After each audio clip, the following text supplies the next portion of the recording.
তো হ্যালো বন্ধুরা, তোমরা সবাই কেমন আছো বলো? আশা করি ভালো আছো, আর আমিও ভীষণ ভালো আছি। এটা একটা ঔষধি রান্না। যাদের পেটের অসুখ হয় শুনেছি, বা পেটে পেটে ব্যথা করে, বা অনেকে আমিষা হয়, পাতলা পায়খানা হয়, তাদের জন্য নাকি ভীষণ ভালো। এটা তো মা ঠাকুমাদের আমল থেকেই চলে আসছে। তো এই রান্নাটা আজকে তোমাদের সাথে শেয়ার করব। তো এটাতে লাগছে পেঁপে, কাঁচকলা, আর ওটাকে বলা হয় ডুমুর, আর এটা হচ্ছে গাঁদালি পাতা। এটাই হচ্ছে গাঁদালি পাতা। এই পাতা দিয়েই কিন্তু আজকে রান্নাটা হবে। এই পাতা বাটা দিয়েই কিন্তু আজকে তরকারিটা হবে। তো এই পাতা আমি এখানে বেটে নিয়েছি অনেকগুলো, বেশ 40-45টার বেশি হবে আরও পাতা। তো সেই পাতা হচ্ছে আমি এখানে বেটে নিয়েছি। আর শুধু সেফ এখানে লাগবে জিরে আর মরিচ বাটা, আদার্স আর কোনো মশলা কিন্তু না, শুধু এটাই দিয়েই কিন্তু রান্না হবে। আর এটাকে দেখো শিলে বেটে কিন্তু আমি মিহি করে নিয়েছি।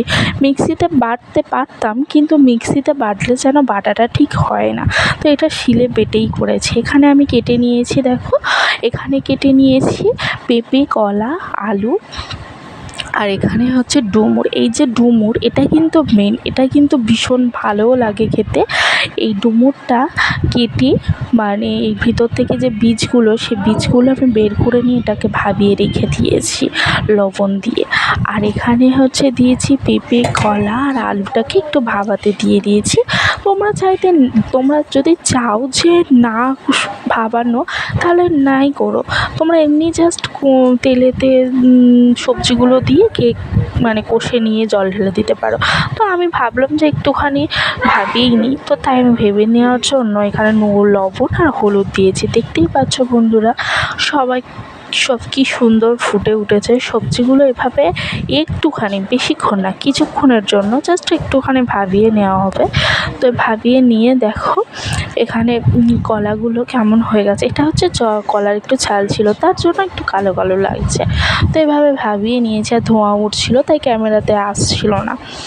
তো এভাবে হচ্ছে ভালোভাবে আমি এটাকে ভাবিয়ে নেওয়ার পর এবারে কিন্তু অলরেডি কড়াটাকে বসিয়ে দিয়েছি।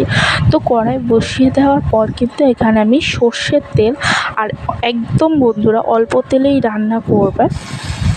তো এখানে নিয়েছি সর্ষের তেল একটুখানি। তো সেই সর্ষের তেলে আমি গরম হয়ে যাওয়ার পর সেই ভাবানো যে সবজিটা ছিল, সেই সবজিটাকে আমি কিন্তু এখানে ভেজে দিয়ে দিয়েছিলাম। তারপরে একটু লবণ হলুদ, একটু ভাজাভুজি করার পর একটু লবণ হলুদ দিয়ে আবার কিন্তু ভালোভাবে নাড়বে। একটু বেশ ভাজা ভাজা মতো হয়ে যাবে সবজিটা।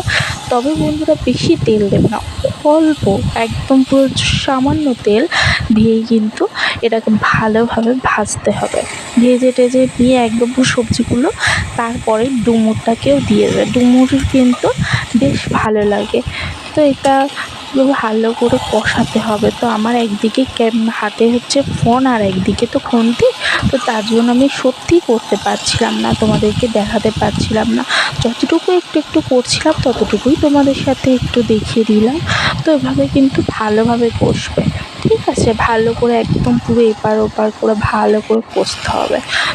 তো তারপরে এখানে আমি কষিয়ে নেওয়ার পর এখানে জল ইউজ করেছি। তো জলটা এখানে ঢেলে দিয়েছিলাম। তো জলটা ঢেলে দিয়ে বেশ ভালোভাবে একটুখানি নেড়ে চেড়ে ঢাকা দিয়ে রাখতে হবে অনেকক্ষণ, পাক্কা 10 মিনিট মতো চাপা দিয়ে রাখার পরে, তো চলো তোমাদের ছাদে থেকেই ফুলটা দেখিয়ে আনি। এটা একটা সুন্দর দেখতে ফুলটা লাগছিল। এটা হচ্ছে আমাদের ছাদে একটা ড্রাগন গাছ লাগানো হয়েছিল। তো বলো এটা ড্রাগন গাছ, তো তার ফুল দেখছিলাম। তো চলে এসো, জানি না ওটা আবার কেমন ধরনের ফুল। তোমরা যদি জেনে থাকো তাহলে আমাদেরকে আমাকে কমেন্ট বক্সে জানাতে পারো। তো তারপর এখানে দেখলাম যে সবজিগুলো প্রায় সিদ্ধ হয়ে গেছে। তো আমি এটাকে নামিয়ে নিয়েছি। নামিয়ে নেওয়ার পর কিন্তু এখানে আবার চলে এসেছি।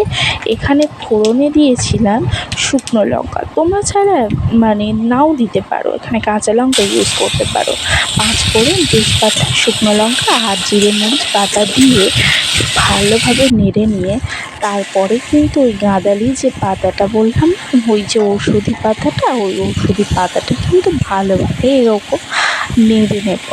ভালোভাবে নিয়ে নেওয়ার পরে কিন্তু বেশ ভালো করে কিন্তু নাড়তে হবে, কারণ এই যে কাঁচা যে গন্ধটা, ওর গন্ধটা কেমন অনেকের বাজে লাগে, তো সেই গন্ধটা যাওয়ার জন্য ভালোভাবে এরকমভাবে কষে নিতে হবে। কষে নেওয়ার পর সেই যে তরকারিটা যেটা দিলাম সেটা ফোড়ন দেওয়ার জন্য জাস্ট আবার দিয়ে দিলাম।